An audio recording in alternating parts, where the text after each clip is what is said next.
Hey guys, it's me, Fuzzzeeee, and I am here with a good friend of mine, Luke. Say hello. Yo guys, what's going on? And we are doing an episode 4 of Fuzzy's Thoughts. And today we're going to be talking about the topic of difficulty curves in games and how that kind of affects people's enjoyments and how easy it is for people to jump in and out and stuff like that. So, yeah. It's how they transfer. Yeah, And exactly. what's the best of all is that this is a dual com. You get two different opinions right now. So yeah, difficulty curves. So, Yeah, I always do. I'm like yeah. yeah. Alright, so, Yeah. so what was your example you had, which we were just talking about? Oh, earlier it was on about Call of Duty to Team Fortress 2. Mm. I think your example was the best one. Well, I mean, it's If kind you of were like there. a triple-headed example. It's like going from Call of Duty to TF2 to PlanetSide 2. So if you think like Call of Duty starts, it's a kind of game. I'm not gonna like. Can I just interrupt you there? Yep. Can we go from Call of Duty 2 to TF2 to PlanetSide 2? Well, you see, that's a big I just difference want to because keep it going. Call of Duty 2 is actually a good game. I'm not gonna make a comment on the more recent in the franchise, but Call of Duty 2 is actually probably the best one, to be fair. But yeah, like I'm on We about. should probably keep. Let's keep it instead of like game names. Let's just keep it to series. So the Call of Duty franchise, Yeah. the Team Fortress franchise, and the PlanetSide franchise. Yeah, so the typical kind of COD multiplayer kind of stuff where it's fairly kind of you're a one-man army, you've got like hit scan weapons, it's very fast-paced, very kind of good for the adrenaline junkie teens kind of, or like pre-teens kind of audience. So yeah, basically in there you're a one-man army, you can take anyone on and you can go on ridiculous kill streaks and just like own the crap out of everybody. Whereas TF2, obviously you've got more variety, you've got 9 classes to pick from, they all play slightly differently. Luke, you were saying about how they have like obviously different kind of quirks, so it's like, you know, you could jump in and play this is where soldier. The difficulty curves. Yeah, this is what we're on about difficulty No, curves. I'd say like if you go from Call of Duty, you'd probably be if you're used to using shotguns, then you'd be okay jumping in as the scout, because he's got the buff speed, he's got a double jump, and his primary weapon is it's a scatter, which is a shotgun. And if you're used to running fast, getting in at close range, then obviously that's going to be good. But if you go to something like the soldier, where something such as rocket jumping, like you'll see people do these crazy jumps, which are going from one side of the map to the other, and then sort of they call it market gardener because he gets a crit when he lands on someone in the air. Mm-hmm. That's obviously going to take a lot of skill, and it's a lot of practice to actually even master rocket jumping. There Yeah. are maps on the game dedicated to just jumping because it's that difficult of a skill, and the curve to from playing a normal soldier, which is just running around firing rockets at people, occasionally getting a shotgun out. Well, yeah, because I mean, like, that's rocket how I play jumping. Soldier. I'm not much of a TF2 player, but when I jump in, I usually play something like Soldier or Pyro, as one of the easier classes, and just kind of jump in, have a blast, quite literally, and then jump off again, and I've had a good time. And then obviously there's kind of like the pro scene, almost, which is like these like very kind of top-level players who have all these kind of ridiculous skills, like you were saying, with rocket jumping, obviously there's like sticky jumping for Demo Man, all that kind of stuff. Yeah, I mean, even the Pyro gets, even though they took it out, I think they took it out the flare gun, but the detonator, you can still sort of do a mini jump with it. Mm-hmm. So, it's sort of learning the timings of stuff. If you've come straight from Call of Duty, then obviously you're going to struggle with that. Now, obviously, I'm not saying it's going to be less effective, but, it may take people less time to know you if you're just sort of running around. Whereas if you maybe, for example, again, rocket jumped, if you rocket jumped over them, they hadn't seen you, you'd be able to get a sneak attack on them, and that may, be the difference between dying and not dying. Mm-hmm. And so, like, obviously there's some elements of strategy. Obviously, you can just jump into a public game, have some fun, not even talk to any of your team, and jump out and still have fun. But it's also the kind of thing where you need to... There are games when it's going to be tied down. Yeah, exactly. Having strategy helps. Each team's got equal skill. Yeah. So, maybe having a team which communicates to each other, telling each other where spies, if they've got a sentry set up, using the team chat. And, that's just going to help, teams, whereas in Call of Duty, you don't get that as much. Instead, the only time people really go on voice in Call of Duty is maybe, to grief another player. I mean, we've all done it, but, you don't really see helpful input off, Call of Duty mics, whereas like in TF2, there may be some people like trying to organize an Uber charge, to become invincible and maybe take out a Sentry gun and make that push. Exactly.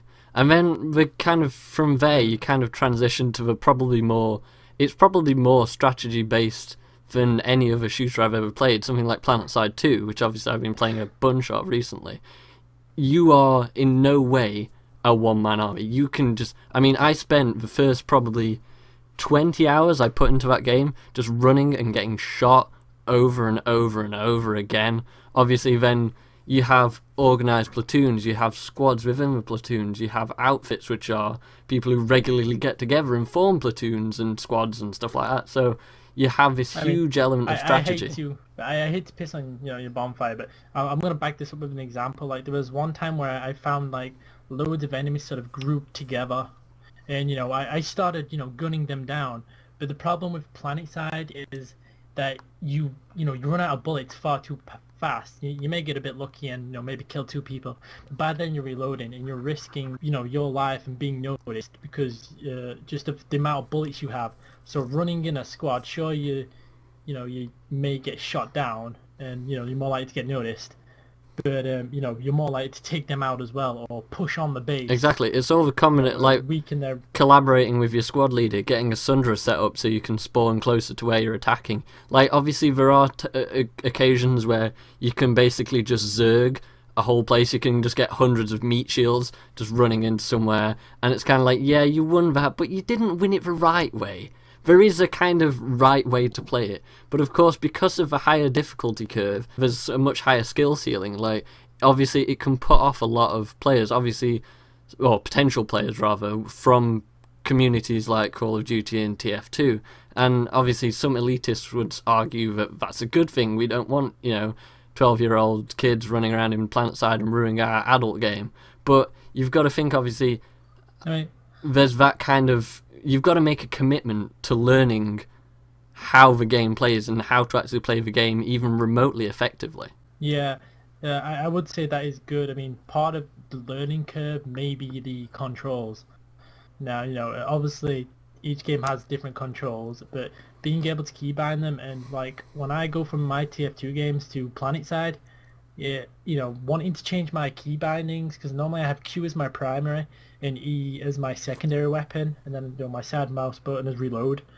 But in PlanetSide 2, there's just so many weapons and different buttons which do different things that part of the learning curve is being able to just learn where the buttons are, not change them around, and even sort of get used to all the different types of voice chat, typing chat, sorting out squadrons as well. Even that's just a difficulty curve on itself because you are just thrown into the game. Yeah, there is literally no kind of tutorial whatsoever. It's interesting you mention about key bindings, actually, because as I'm sure you know, and I'm sure other people will know, I'm left-handed, so I pretty much rebind keys for every single game I play. But I actually have taught myself to play PlanetSide 2 right-handed purely on the basis that there is too many keys for me to rebind.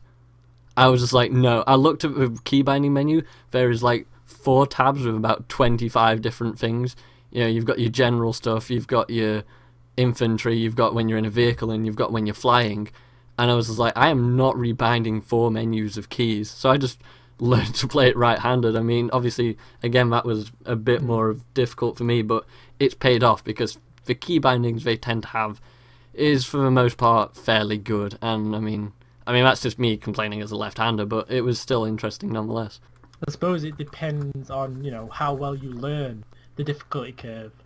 If you've been used to something like that before, then the difficulty curve may not be that hard, or it may just be 1 or 2 things, being a little hard, but with practice, it's paid off. Like if you're a PlanetSide 1 veteran going into PlanetSide 2, you're gonna adapt to the few changes they made to the game, just purely differences between the 2 games, and then you'll be fine, you'll be sorted, you know what I mean? Like, whereas if you come from one of the games we mentioned earlier into something like that, which I'm sure a lot of people have playing PlanetSide 2, then you're gonna really hit a brick wall for a good 20, 30, maybe even 40 hours until you start to get the hang of how to work in a team and how best to kind of play each class and various things like that. The discussion about elitism as well was kind of interesting because this kind of ties into what we're talking next, which is more an area of your expertise, I believe, is it not? Things like LoL and Dota.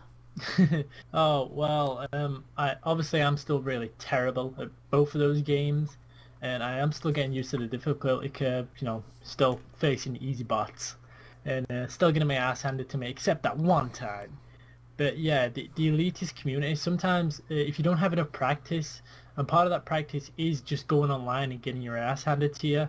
If you are in a game with some elitists, they sort of just expect you to know everything. For Dota, for example, it's sort of what lane you have to be in, what items you're buying, who's sort of getting last hits on what, whether, it's smart to run in and, hassle the enemy player. And these elitists may put you off learning the game and, make that difficulty curve just that little bit steeper because, there's a little bit of added extra pressure for you to do well. And support exactly, your team. because it's a kind of game where the mechanics it is built into the game that if you suck, then your team is going to be hindered. It is completely team based. So the fact that if one person is feeding the other team, you are literally giving the other team an advantage by being bad at the game. And so obviously it does kind of breed this very elitist attitude from people who are good at the game and have practiced the game a lot to people who are, people like me, who I literally haven't approached LoL, Han, Dota, anything like that, purely on the basis that it's a huge time investment to get good enough at something like that to actually enjoy it enough, I guess. I am one of those many people who looks at LoL and thinks, no, purely on the basis of, it seems a weird way to put it, but it's almost like being afraid to kind of jump into something which is so deep and it has such a kind of high skill ceiling and difficulty curve. It's just one of those things where I was like, I would probably never play that game unless I play it with a bunch of friends who are kind of going to teach me how to play, because I'm kind of daunted by the whole elitist community and very high difficulty curve. It's just not something I'd ever want to jump into without kind of moral support from people who I already know. Yeah, I understand what you're saying. But it's not just, the elitist communities. I suppose, if you're not very well informed, you could sort of become self-righteous and maybe think what you're doing is right and teach other people that way. And, it becomes sort of an uninformed elitist teaching, which isn't right. And instead of being expected, that's the other concern about. You can't just sort of live up to those expectations. Yeah, that's the other concern about watching other people and having other people necessarily teach you, because they think they know it all, but they could be playing the character completely wrong from a pro's perspective. You know what I mean? So there's that kind of hesitation as well. You think is half of the advice I'm going to get here actually going to be worthwhile to me knowing how to play this character, or what lane to go in, what my role is within this kind of team and so forth. Yeah, I suppose if we're using other examples, for learning difficulty curves, I suppose one that could transfer across back on the FPS side is map knowledge. If you have good use of map layouts, and you're really good at remembering sort of what health packs where, what tunnel leads to one place, that will help you out. So if you do go from COD and you do have good map knowledge, that will help you out in both TF2 and Planet side, because you're going to know where the enemy may possibly flank you from, for example. Yeah, that's a good point actually. That's obviously something which is very important in things with a pro scene like TF2, where people have got to know the maps like the backs of their hands, because it like you say, it's such a, if you're playing a sniper, where's the best sniping spots? And in some ways, are they the best sniping spots if everyone's predicting you're going to be sniping from there? Do you add your own kind of flair onto it by going somewhere what might be considered unconventional for a sniper to shoot from, for example, because that's the place everyone expects you to be, kind of thing. So if you're almost out of position but still in a good enough spot to be helpful to the team, does that make a difference? All that kind of the inner workings of the strategy of, as you say, the map layout. Yeah, I'm about ready to close this. Yeah, up, I mean, this has turned into a mini podcast kind of episode. So hope everyone's enjoyed this, because this has been really interesting for me, and it's been nice having someone to kind of bounce opinions off and have a discussion with. So if you guys like this, let me know, and I can always invite Luke back again, because it is no problem whatsoever. I enjoy having him here, and I hope you guys enjoyed it too. So yeah, you know you want to do it, it. Man. I'll leave a channel link in the description to this video for Luke, because he is a great guy. His channel is www.youtube.com/RobelessMonk. That's me. Yeah, I do TF2, I do Pokemon. You know, if I get round to it and feel I've got the dedication, I'll do Let's Plays. But mostly it's just sort of random videos. So yeah, this has been Fuzzy's Thoughts on Difficulty Curves, featuring me. Go on, Fuzz, Alright, sounds out. see you later, guys.